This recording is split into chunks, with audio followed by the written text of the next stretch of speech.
Assalamu alaikum students.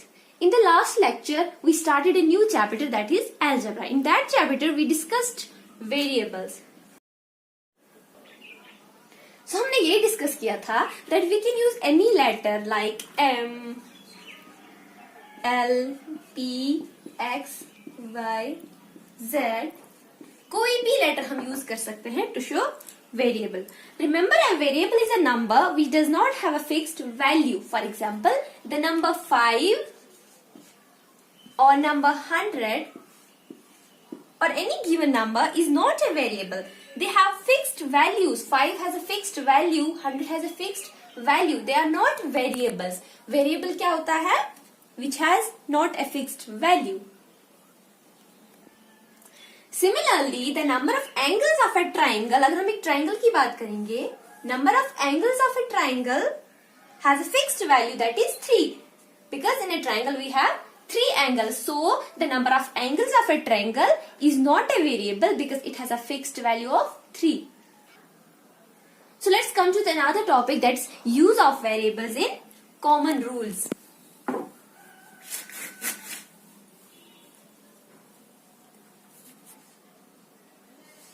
Use of variables.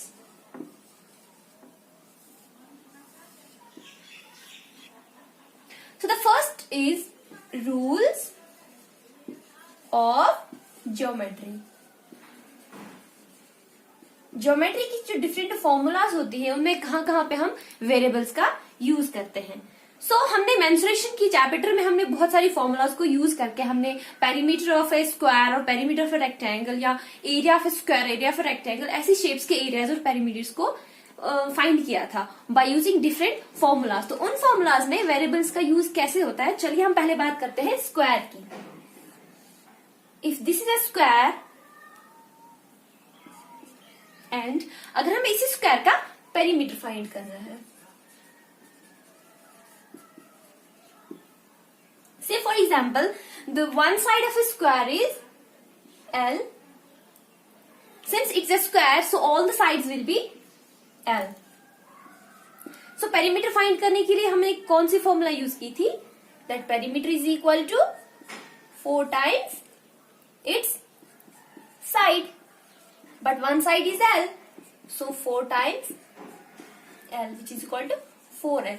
ये जो L यहाँ पे हमारा है, this is our variable. Why it's a variable? Because L की कोई भी वैल्यू हो सकती है. It depends upon the square whose perimeter we have to find. So with the help of the variable L, we get the rule for the perimeter of a square. The use of the variable L allows us to write the general rule in a way that is concise and easy to remember. तो चलिए बात करते हैं arithmetic की. हमने पढ़ा था commutative property of numbers.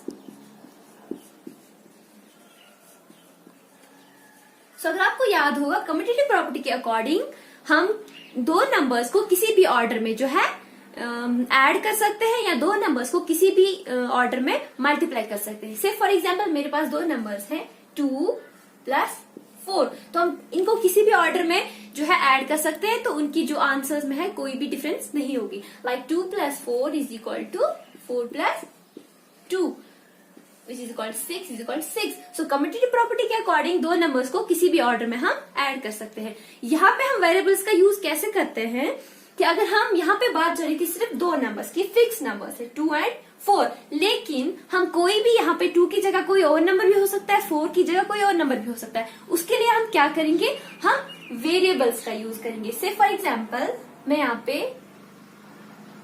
a + b is equal to a + b is equal to b + a. So here a and b are variables.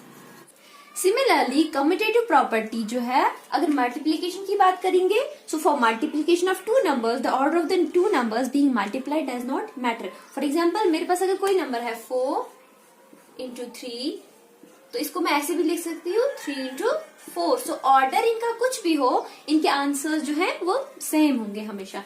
सो यहाँ पे हम क्या करेंगे, यहाँ पे लेकिन यहाँ पे बात चल रही थी 4 और 3 की, तो यहाँ पे तो कोई भी नंबर हो सकता है। सो हम यहाँ पे वेरिएबल्स का यूज करेंगे। सो हम ऐसे लिख सकते हैं a into B is equal to b into a। So यहाँ पे हमें we can express the commutative of multiplication of two numbers as a into B is equal to b into a। So one more property was distributive property. Distributive property में क्या होता है, अगर मुझे दिया गया हो I have to calculate 7 into 38.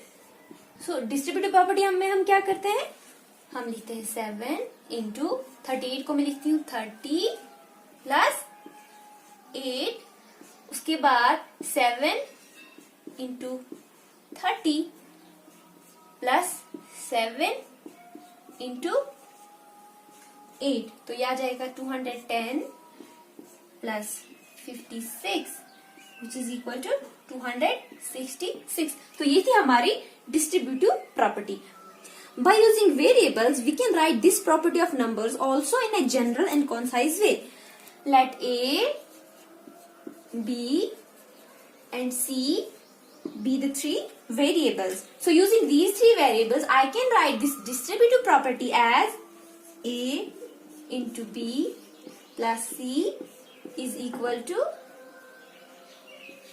A into B plus A into C. So यहाँ पे जो तीन वेरिएबल्स हैं A, B और C, इनका हमने यूज किया. So A, B and C are और वेरिएबल्स.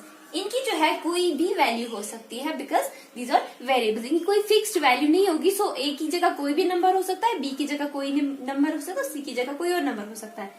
इस वीडियो में इतना ही. Thank you.